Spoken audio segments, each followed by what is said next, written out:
000, polarité horizontale. Le satellite Amos 15, position 15 degrés est, fréquence 12 333, symbol rate 30 000, polarité verticale. For You Télévision est également disponible sur les bouquets créés au Link.com, Star Times, sur nos différentes plateformes numériques et sur l'application For You Media, téléchargeable sur Play Store. En bonus, profitez de la pertinence de nos sujets d'actualité et de l'interactivité de toutes nos émissions. Participez par appel WhatsApp au +237 693 589 668. Sur Skype, For You TV. For You Télévision, votre nouvelle chaîne panafricaine qui vous offre une autre vision du monde.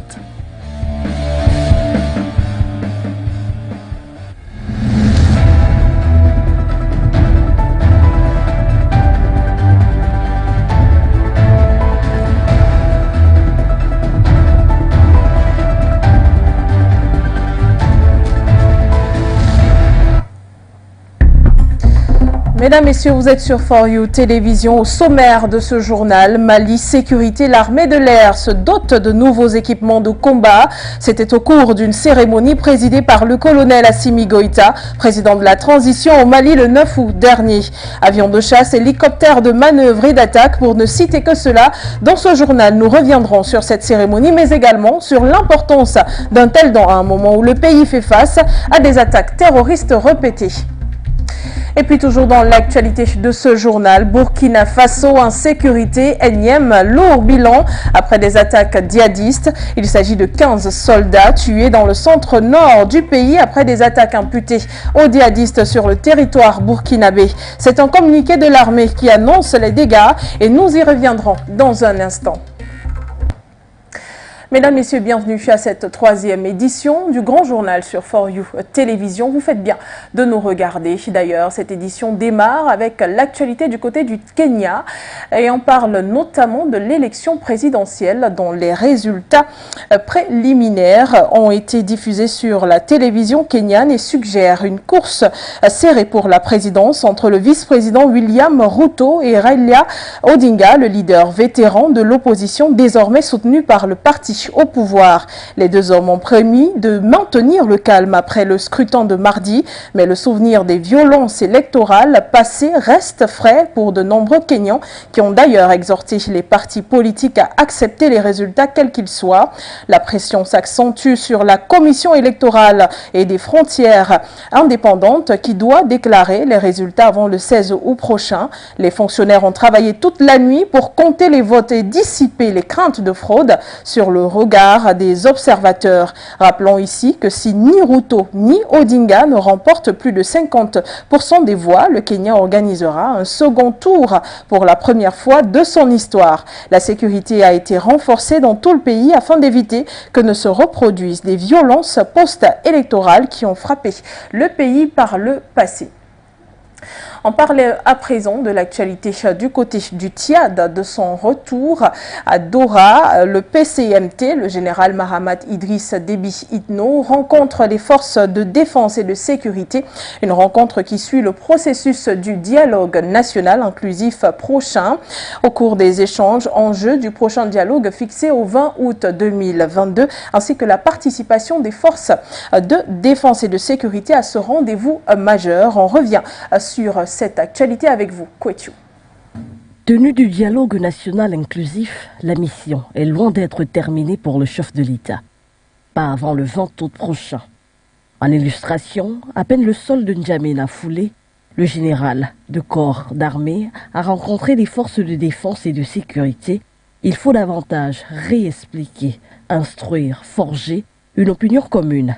Tels sont les maîtres mots de cette rencontre avec les chefs militaires. Le chemin parcouru par la transition à travers la mise en place et le fonctionnement de tous les organes a été retracé par le chef de l'État. Un exercice qui lui a permis de s'attarder sur les réformes institutionnelles et structurelles opérées au sein de l'armée. Membre du Conseil militaire de transition, chef d'état-major général des armées, commandant des grandes formations militaires, premier responsable de différents corps de services de sécurité et officiers généraux, étaient face à leur chef suprême. Qui mieux que la grande muette est mieux placée pour cerner les enjeux de cette grande messe. L'armée, en plus de son rôle régalien, doit aussi se préparer à accompagner le pays à franchir une étape décisive de la transition, qui est le dialogue national inclusif.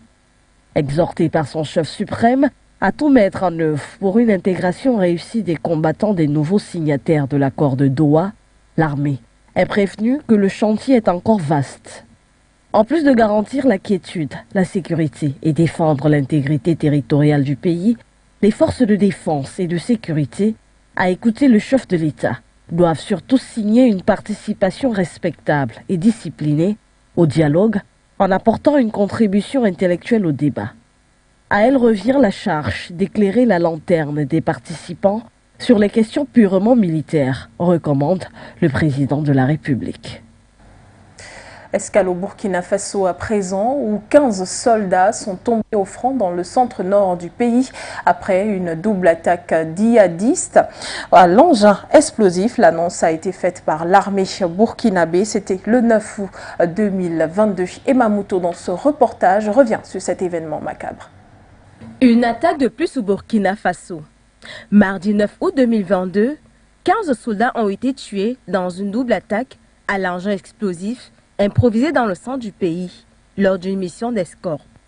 L'armée burkinabé précise dans un communiqué qu'un des véhicules du convoi transportant des combattants a sauté sur un engin explosif à hauteur de la localité de Namsigia. Alors que s'organisaient les opérations de secours et de sécurisation, un deuxième engin a manifestement été activé à distance, causant de nombreuses victimes. Le bilan des deux incidents fait état de 15 militaires tombés et d'un blessé, précise le communiqué qui évoque également des dégâts matériels. Des renforts ont immédiatement été dépêchés sur les lieux pour assurer l'évacuation des victimes. Depuis 2015, le Burkina Faso est confronté aux multiples attaques attribuées aux groupes armés terroristes, ayant fait de nombreuses victimes et des milliers de déplacés internes. Le 24 janvier 2022, le lieutenant-colonel Paul-Henri Sandaogo Damiba renversait le président Roch-Marc Christian Kaboré, accusé d'avoir été incapable d'enrayer la violence djihadiste. Cependant, la situation sécuritaire du Burkina Faso ne s'est pas améliorée et les attaques se sont multipliées ces derniers mois. Avions de chasse, avions de manœuvre ainsi qu'hélicoptères d'attaque sont donc quelques dons qui ont été remis par le président malien Assimi Goïta à l'armée de l'air. Ceux-ci ont été officiellement remis le 9 août dernier lors d'une cérémonie d'ailleurs présidée par le PCNT. Nguéné a suivi pour nous cette actualité, son reportage. Chef de l'état-major de l'armée de l'air, il s'agit d'un matériel de pointe qui va donner un coup d'accélérateur à la montée en puissance des forces armées maliennes. De plus, l'objectif des autorités de la transition est de refonder l'armée malienne pour être davantage professionnelle, bien équipée, bien entraînée et surtout dotée d'un bon moral, plus proche du peuple dont elle est l'issue et dominant l'espace des opérations suivant les règles d'engagement strictes. Sur la présentation du matériel, les aéronefs de combat reçus, parmi lesquels certains ont été montés en vol, constitués de Sukhoi Su-25, un chasseur bombardier spécialisé dans l'attaque au sol, capable de transporter des roquettes, des canons, des bombes et des missiles air-sol. Son efficacité n'est plus à démontrer, a expliqué le chef de l'état-major de l'armée de l'air, le général de brigade Alou Boy Diarra. Le général Diarra a précisé par ailleurs qu'en plus des Sukhoi Su-25, l'armée de l'air a aussi reçu les appareils L-39 Albatros, des avions d'attaque au sol plus légers, mais qui sont aussi capables d'embarquer un armement très significatif, notamment des canons, des roquettes, des bombes et des missiles. Ces appareils s'ajoutent à des hélicoptères d'attaque Mi-24 et des hélicoptères de transport Mi-8, en plus d'un Airbus Casa C-295. Tous ces appareils s'ajoutent à la flotte déjà existante et complétés par les radars de surveillance de l'espace aérien et des moyens de défense sol-air pour la protection de l'espace aérien. Merci Nguéné. Et à cette cérémonie étaient également présents l'ambassadeur de Fédération de Russie ainsi que d'anciens de l'armée de l'air. Mais que représente une telle cérémonie ainsi que de tels équipements pour le pays malien en proie depuis quelque temps à des attaques terroristes répétées? Souleymane Hamzat, consultant en questions et en problématiques de terrorisme ainsi que spécialiste des questions de protection et de sécurité, répond en direct de Cotonou dans ce grand journal.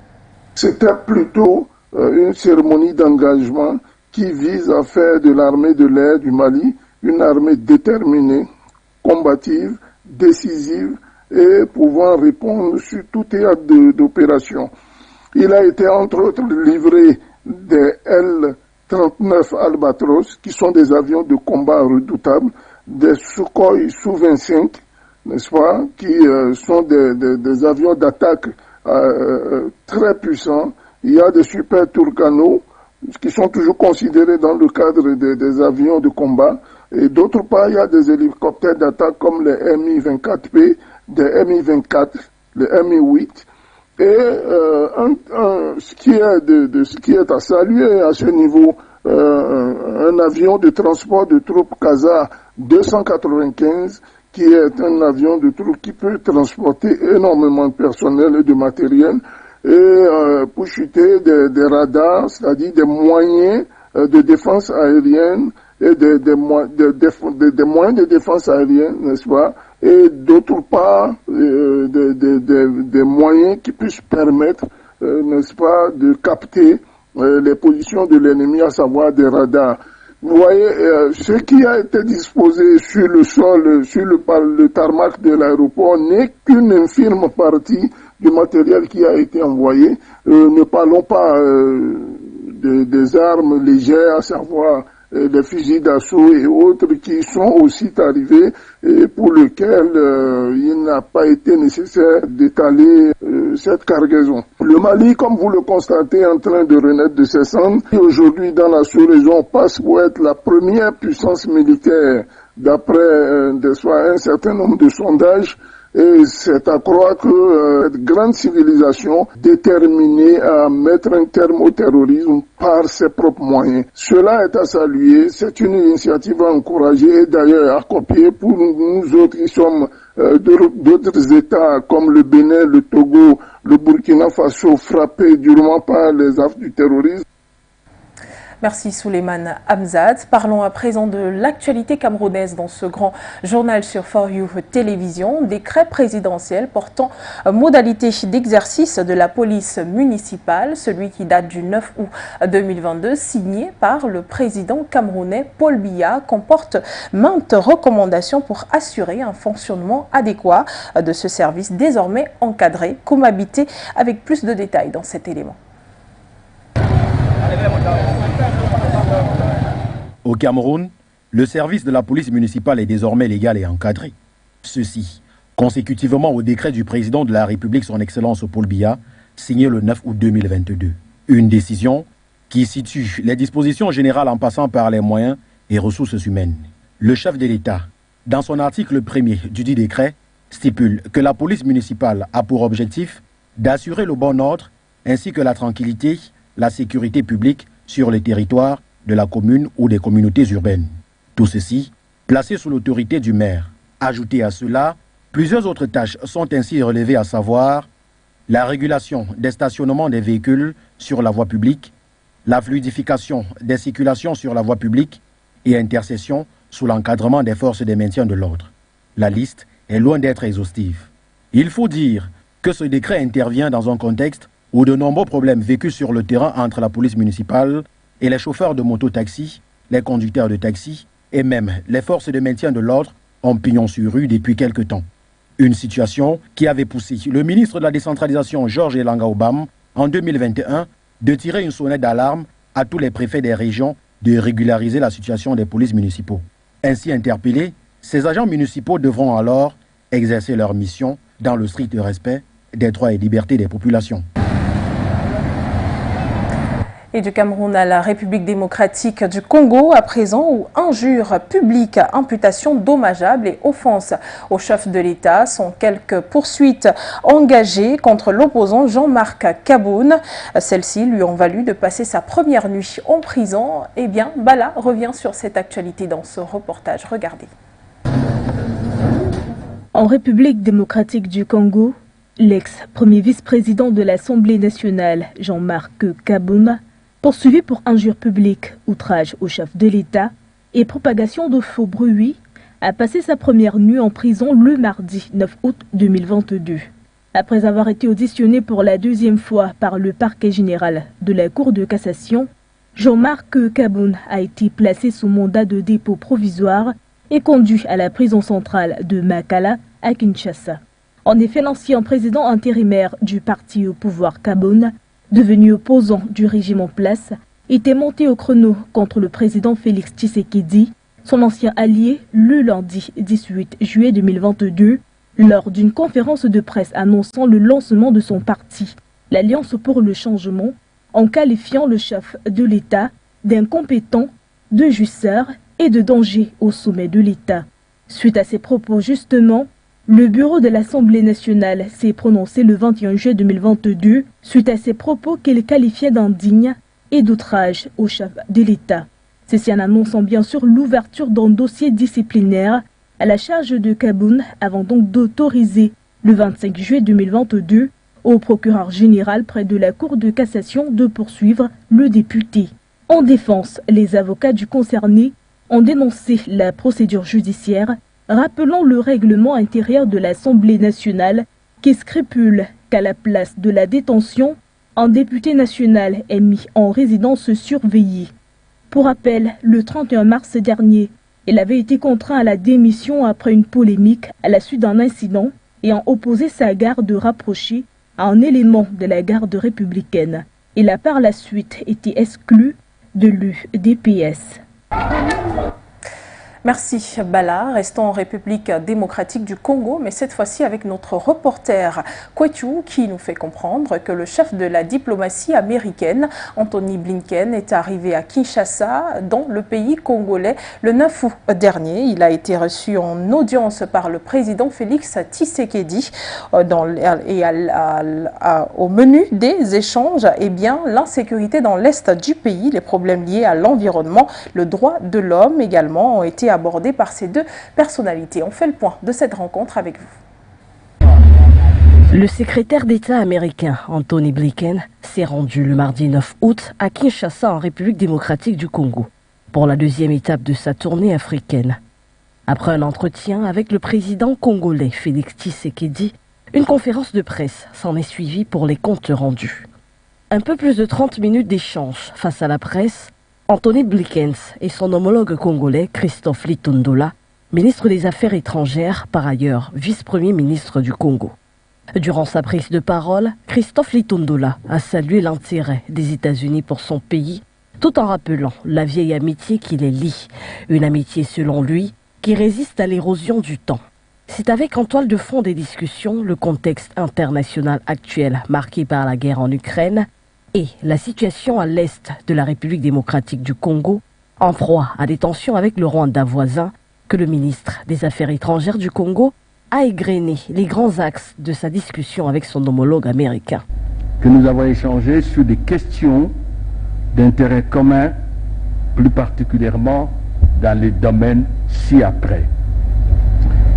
Défense et sécurité, focalisé sur la situation sécuritaire à l'est de la RDC et la coopération militaire, économie et finances, plus précisément concernant les programmes de réformes économiques et des investissements étrangers et réformes économiques du gouvernement, ainsi que la problématique de l'exploitation des ressources naturelles et des industries extractives.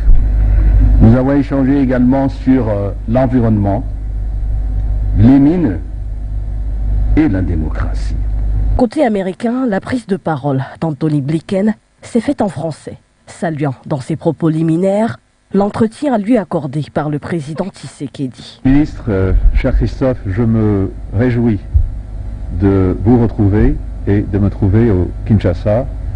Et je veux surtout remercier le président Tshisekedi pour un entretien très substantif et productif que nous avons eu il y a à peu près 1 heure. Le secrétaire d'État américain a longuement évoqué les questions environnementales et la nécessité pour les entreprises investissant en République démocratique du Congo dans le domaine minier de le faire dans le respect de l'environnement, avec un intérêt particulier pour la préservation de la forêt équatoriale, 2e poumon du monde. Autre sujet au menu des échanges, la démocratie et les droits de l'homme. L'épineuse question du conflit transfrontalier n'a évidemment pas manqué à l'ordre du jour.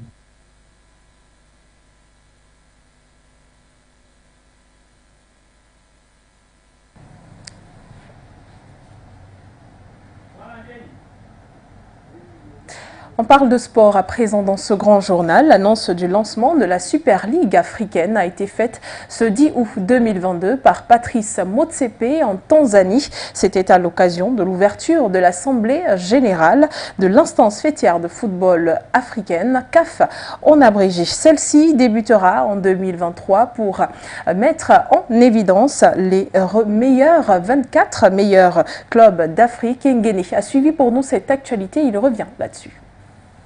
Selon les premières indications, la Super Ligue africaine sera la compétition la plus suivie et la plus lucrative du continent, avec une dotation de 100 millions de dollars. L'initiative portée par le président de la Confédération africaine de football, Patrice Motsepe, est en outre révolutionnaire.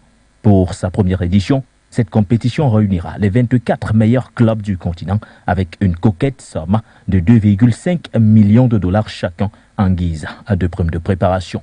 De quoi saliver. Rien qu'à l'évocation de ces montants qui donnent tout simplement du tournis. D'après les signaux d'Arusha en Tanzanie, les 24 clubs participants seront repartis en 3 pôles composés de 8 formations. Une poule d'Afrique du Nord, une poule d'Afrique centrale et de l'Ouest et une poule Afrique du Sud et de l'Est. Les 8 équipes de chaque groupe s'affronteront en match aller-retour et chacune disputera donc 14 matchs durant cette première phase. À l'issue de cette phase de groupe, les 25 meilleurs de chaque poule et le meilleur 6e, tout groupe confondu, prendront part à la phase à élimination directe à partir des 8e de finale qui marqueront la fin de la répartition géographique. La Confédération africaine de football, de son côté, par l'organisation de cette compétition, compte également tirer profit au moment où elle vient d'enregistrer des pertes à hauteur de 50 millions de dollars lors de l'exercice 2020-2021. L'initiative est donc vraisemblablement motivée par la volonté de renflouer les caisses de la CAF, décidément en perte de vitesse. Pour ce faire, Patrice Motsepe peut compter sur des sponsors et partenaires commerciaux de choix déjà intéressés à coller leur image à la compétition. Aussi, la Confédération africaine de football peut s'appuyer sur le soutien de la Fédération internationale de football association par le biais de son président Gianni Infantino. En attendant le coup d'envoi prévu en Tanzanie en 2023, les responsables et dirigeants de clubs peuvent désormais se mettre au travail. Mesdames, Messieurs, merci de nous avoir regardés sur For You Télévision. Les programmes et l'information se poursuivent. C'est la fin de ce journal. Au revoir, Yamoussoukro.